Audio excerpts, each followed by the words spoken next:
በወለጋ የአማራ ተወላጆች ሰቆቃዊ ጭፍጨፋ ተጠናክሮ ቀጥሏል። የአገዛዙ ኃይሎች ከኦሮሞ ገዳ ኮማንዶና ኢመደበኛ ኃይሎች ጋር በመቀናጀት በንጹሃኑ ላይ አሁንም ዘግናኝ ጥቃትን አስቀጥለዋል። ቀዳሚ መረጃችን ነው። በአፋብን በላይ ዘለቀ ሶስተኛ እዝ የተቀናጀ አመራርና የህዝብ ፈቃድ የውስጥ ልዩነቶች ተፈተው ተቋማዊ ጥንካሬ እየተረጋገጠ መሆኑ ተገለጸ። በሌላ ዜና በስልጣን ከሚገኝ ህገወጥ ብልጽግና ይልቅ በላብ ሰርቶ ማደር የዘመናዊ አስተሳሰብና የሞራል የበላይነትን የሚያጎናጽፍ መሆኑ ተገለጸ።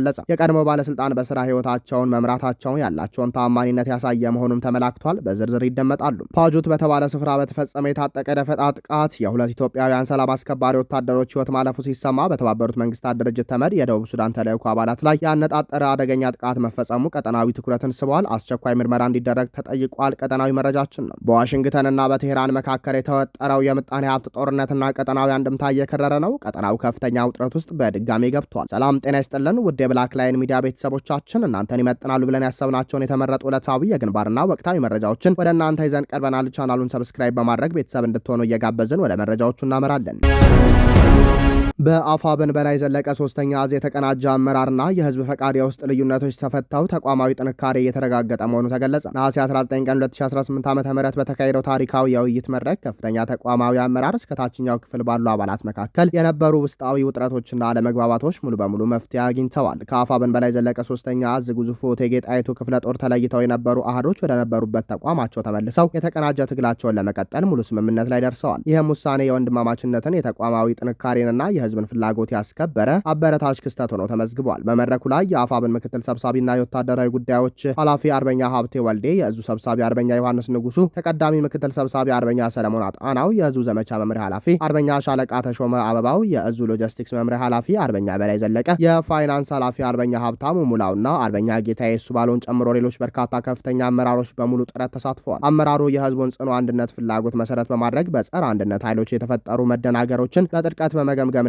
ግልጽ ማብራሪያ በመስጠት የጎንደርን አንድነት ያበሰረ ውጤታማ ውይይት መምራት ተችሏል። የህዝብንና የአካባቢውን አሸናፊነት የማይሹ አካላት ክፍለ ጦሩን ለመነጠልና ጥርጣሬዎችን ለመዝራት ያደረጓቸው ተደጋጋሚ ሙከራዎች መክሸፋቸውም ተረጋግጧል። ውጥረቶችንና ቅራኔዎችን ወደ ጎን በመተው ችግሮችን በጋራ ማዕቀፍ ውስጥ መፍታት ለቀጣይ ወታደራዊና ድርጅታዊ ስኬት መሰረት መሆኑም ተገልጿል። የተሳተፉ አባላቱ ያነሷቸው ጥያቄዎች አዎንታዊ ምላሽ ያገኙ ሲሆን አባላቱ አንድነት የምርጫ ጉዳይ ሳይሆን ግዴታ ነው በማለት ለተጣለባቸው ማንኛውም ግዳጅ ዝግጁ መሆናቸውን አረጋግጠዋል። ይህ የውይይት ስኬት እንደሚያሳየው አጋጥመው የነበሩ ተደጋጋሚ የሀሳብ ልዩነቶች በአመራሩ ብስለትና በአባላቱ ቀናነት መፈታታቸው የህልውና ትግሉን ወደ ተሟላ ድል ለማሸጋገር ትልቅ አቅም እየፈጠረ መጥቷል።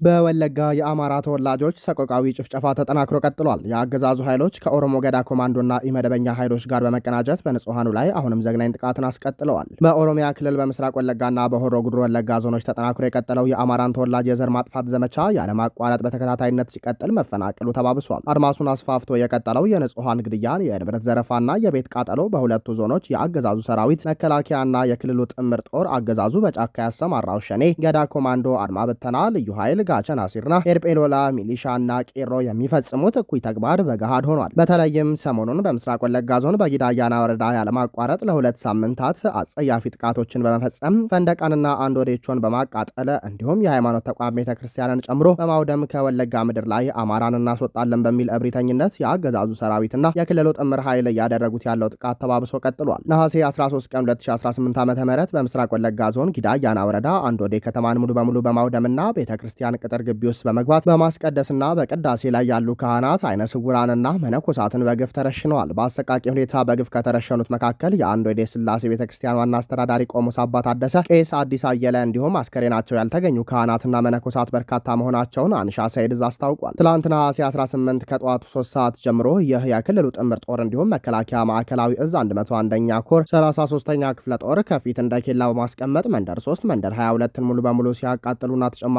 በጭበጭ የሚባል ሰፈር የሚገኝ የቅዱስ ጊዮርጊስን ቤተክርስቲያንን ጨምረው አቃጥለዋል። በእነዚህ መንደሮችን በርካታ ንጹሃንን በጅምላ ሲጨፈጭፉ የአማራ ተወላጆችን ከመኖሪያ ቤታቸው አፈናቅሏል። ንጹሃን ደካሞችንና ህጻናት በግፍ ተረሽነዋል። የቤት ንብረታቸውን እና ከ450 በላይ የቀንድ ከብቶችንም ተዘርፈዋል። አሁን በዚህ ሰዓት የተገደሉት ንጹሃን 67 ደርሰዋል የሚሉት ምንጮች የተቃጠለው የማህበረሰቡ ቤት በሺዎች የሚቆጠር መሆኑም ጠቁመዋል። ይህ የብልጽግና ስርዓት የፋኖን ብርቱ ክንድ መቋቋም ሲያቅተው ባልተያዙ ቀጠናዎች ይህንን መጥፎ ተግባሩን እየፈጸመ መቀጠሉን የጠቀሰው ደግሞ የአንሻ ሰይድ እዝ ነው። የህዝቡ ስቃይ ከቤቱ ያስወጣው የአንሻ ሰይድ አራተኛ እዝ አንቀርቁትን ክፍለ ጦር ትላንት ጠዋት ደፈጣ በመጣል ኬላ ዘርግቶ ለክልሉ ጥምር ጦር ሽፋን ሲሰጥ፣ ሲያዘረፍ፣ ቤቶችን ሲያቃጥል፣ ንጹሐንን በግፍ ሲያስረሽን የነበረውን የአገዛዙን ሰራዊት እንቅስቃሴዎችን ሲያደርግ ድቾ ተራራ ላይ በደፈጣ ከባድ ምት አስተናግዷል። በተያያዘ በአብያተ ክርስቲያናትና በንጹሐን ምዕመናን ላይ ጥቃቱን ያደረሱ አካላት በህግ እንዲጠየቁ አቤቱታ ቀርቧል። ወለጋ በሚገኘው የኢትዮጵያ ኦርቶዶክስ ተዋሕዶ ቤተክርስቲያን አብያተ ክርስቲያናት ላይ የቃጠሎና የውድመት አደጋ መድረሱ እንዲሁም በቅዱሳት መካናቱ ዙሪያ ተጠልለው የነበሩ ንጹሐን ምዕመናን መገደላቸውን በመግለጽ የአካባቢው ተበዳይ ህዝብ ለቤተ ክርስቲያኗ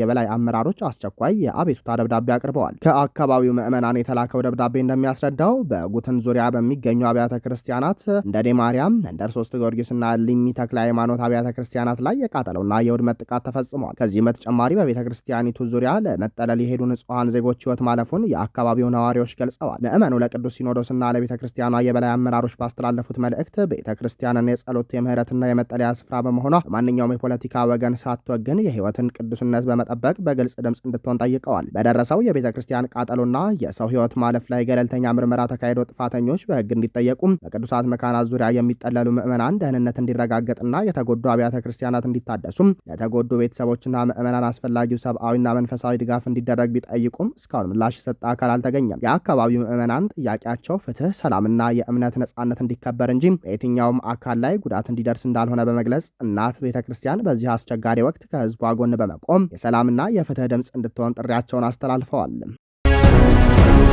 በስልጣን ከሚገኝ ህገወጥ ብልጽግና ይልቅ በላብ ሰርቶ ማደር የዘመናዊ አስተሳሰብና የሞራል የበላይነትን የሚያጎናጽፍ መሆኑ ተገለጸ። የቀድሞ ባለስልጣን በስራ ህይወታቸው መምራታቸውን ያላቸውን ተአማኒነት ያሳየ መሆኑም ተመላክቷል። ስልጣንን ለግል ጥቅም ማከማቻ የሚደረግ ጥንታዊና ጎጂ አስተሳሰብ በአሁኑ ዘመን የማህበራዊ ሚዲያ አየር ላይ አሁንም ጥላውን ሲጥል ይታያል። ሲሾም ያልበላ ሲሾር ይቆጨዋል የሚለው ብሂል የብዙዎችን አእምሮ በስልጣን ቅዠትና በሙስና ዙሪት ውስጥ አስሮ የቆየ የታሪክ ጠባሳ ነው። በቅርቡ የቀድሞ ባለስልጣናትን ህይወት መነሻ ማድረግ የሚሰራጩ አጠራጣሪ መረጃዎችና የማሸማቀቂያ ዘመቻዎችም የማህበረሰባችንን የስራ ክብር ግንዛቤና የፖለቲካ ብስለት ደረጃ በግልጽ ያሳዩ ናቸው። በታሪካዊ የፖለቲካ ባህላችን ውስጥ ስልጣን ለህዝብ አገልግሎትና ለሀገር ለውጥ የሚሰጥ አደራ እንደሆነ ከመቁጠር ይልቅ ለግልና ለቤተሰብ ብልጽግና የሚሰጥ ጊዜያዊ እድል ተደርጎ ሲወሰድ ቆይቷል። ያልበላ ይቆጨዋል የሚለው ፈሊጥ በህዝብ ሀብት ላይ የሚፈጸምን ምዝበራ እንደ ብልህነት፣ ታማኝነትን ደግሞ እንደ ሞኝነት የሚያስቆጥር ጎጂ የሞራል ውድቀት ነው። የቀድሞ ባለስልጣናት ከስልጣን በኋላ ተራ ዜጋ ሆነው በታማኝነት ሲኖሩ እንደ ውድቀት የሚያይ ማህበረሰብ የህሊናና የሙስና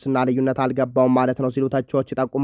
ማንኛውም ህጋዊና በግል ላብ የሚከናወን ስራ የላንድስኬፒንግ፣ የፓርኪንግ፣ የንግድ ወይም የግብርና ስራ የላቀ ሰብአዊ ክብር አለው። በህጋዊ መንገድ ሰርቶ ማደር የራስንና የቤተሰብን ህይወት በኩራት ለመምራት የሚያስችል መሰረት እንጂ የመሸማቀቂያ ምክንያት ሊሆን እንደማይችልም ተጠቁሟል። በስልጣን ወንበር ላይ ተቀምጦ የህዝብን ሀብት ከመርገጥና ሀገርን ከማደሄት ከስልጣን በኋላ በቅንነትና በታማኝነት በላብ ሰርቶ መኖር እውነተኛ የመንፈስ የበላይነትና ነጻነት መሆኑም የሃይማኖት መሪዎች ምክርም ጭምር ነው። አንድ ማህበረሰብ ለውጥ ማምጣት የሚችለው ከእነዚህ ጊዜያቸው ካለፈና ሙስናን ከሚያበረታቱ አባባሎች ሲላቀቅ ብቻ ነው። የቀድሞ መሪዎችንና ተፎካካሪዎችን በሐሳብ በፖሊሲና በእቅድ ከመሞገት ይልቅ በግል ህይወታቸው በማህበራዊ ሚዲያ ለማሸማቀቅ መሞከር የፖለቲካ ብስለት ማነስ መሆኑ ሲጠቆም፣ ትክክለኛ ክብር የሚገኘው በስልጣን ዘመን ለህዝብ በተሰራ መልካም ስራና ከስልጣን በኋላ በሚኖር በኩራት የተሞላ ህይወት እንጂ በህገወጥ መንገድ በተከማቸ ሀብት አለመሆኑ በቀበል አስፈላጊ መሆኑም ተገልጿል። በመሆኑም ሰዎችን ህጋዊ በሆነ ስራቸው ለማሸማቀቅ የሚደረጉ ሙከራዎች የግለሰቦች ውድቀት ሳይሆን የማህበራዊ ሚዲያ ዘማቹ የአስተሳሰብ ዝቅጠትና የሞራል ቀውስን የሚያንጸባርቅ ናቸው። ከዚህ አእምሮ ስርዓት መውጣት ታማኝ ለሀገርና ለህዝብ የሚያስቡ አዳዲስ መሪዎችን ለማፍራት የመጀመሪያው እርምጃ መሆኑም ተመላክቷል። የቀድሞ የአማራ ክልል ርዕሰ መስተዳደርና የውጭ ጉዳይ ሚኒስትር የነበሩት የክብር ዶክተር ገዱ አንዳርጋቸው በፓርኪንግ ስራ በውጭ ሀገር ታዩ በሚል የማህበራዊ ሚዲያ በድክመት ቅብብሎሹ በላባቸው ያደሩትን ገዱን ሳይሆን የሚዲያ ዘማቹን የበታች መሆኑ ያሳየ ሆኗል። አድማጭ ተመልካቾች በጉዳዩ ላይ ሀሳብ አስተያየታችሁን በኮመንት መስጫ ሳጥኑ ላይ አካፍሉንም።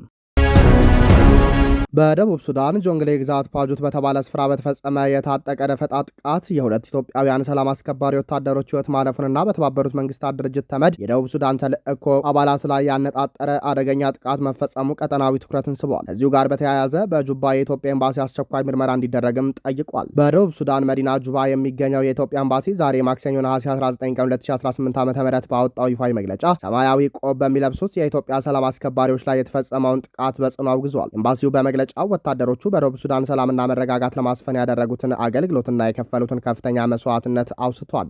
በጆንግሌ ግዛት በስምሪት ላይ ያሉ ለሞቱት ኢትዮጵያውያን ሰላም አስከባሪዎች ያለውን ጥልቅ አክብሮት በመግለጽ ለሟች ቤተሰቦችና ባልደረቦቻቸው መጽናናትን ተመኝቷል። የደቡብ ሱዳን የሚመለከታቸው ባለስልጣናት ጥቃቱን በተመለከተ አፋጣኝና ጥልቅ ምርመራ እንዲያካሂዱ እንዲሁም ጥቃቱን የፈጸሙ አካላት ለሕግ ቀርበው ተጠያቂ መሆናቸውን እንዲረጋገጡ ጠይቀዋል። የተባበሩት መንግስታት ድርጅት ቃል አቀባይ ስቴፋን ዱጃሪክ የደቡብ ሱዳን ተልእኮ ዩኤንኤምአይኤስኤስ ባወጡት መግለጫ የጥቃቱን ዝርዝር ሁኔታ ይፋ አድርገዋል። ጥቃቱ የተፈጸመው ትላንት ሰኞ ነሐሴ 18 ቀን 2018 ዓ.ም ሲሆን ሰላም አስከባሪዎቹ በጆንግሌ ግዛት በሚገኘው ፓጁት ወደ ተባለ አካባቢ እየተጓዙ በነበሩበት ወቅት ማንነታቸው ባልታወቁ ታጣቂዎች በተከፈተ የደፈጣ ጥቃት ነው። በጥቃቱ 2 የኢትዮጵያ ሰላም አስከባሪ ወታደሮች ሲሞቱ 3 ሰላም አስከባሪዎችና 4 ንጹሃንም ቆስለዋል። ሌሎች 2 የደቡብ ሱዳን ፖሊስ አባላትና 2 ሲቪሎችም የጥቃቱ ሰለባ ሆነዋል። ወታደሮቹ በአካባቢው በቀጣይነት የሚስተዋለውን የጸጥታ ችግር ለመቆጣጠር በሚደረገው ጥረት ላይ ተሰማርተው የነበሩ ሲሆንም ጥቃቱ ሰላም አስከባሪ ኃይሉን ኢላማ ያደረገ እንደነበር ተገልጿል። የተመድ ዋና ጸሐፊ አንቶኒዮ ጉተሬዝ በቃል አቀባያቸው በኩል ጥቃቱን በማውገዝ የተገደሉት ሰላም አስከባሪዎች ቤተሰቦች ለኢትዮጵያ ሕዝብ ጥልቅ ሐዘናቸውን ገልጸዋል። ተጎጂዎች በፍጥነት እንዲያገግሙም ተመኝተዋል። በደቡብ ሱዳን የተመድ ዋና ጸሐፊ ልዩ ተወካይና የተልእኮ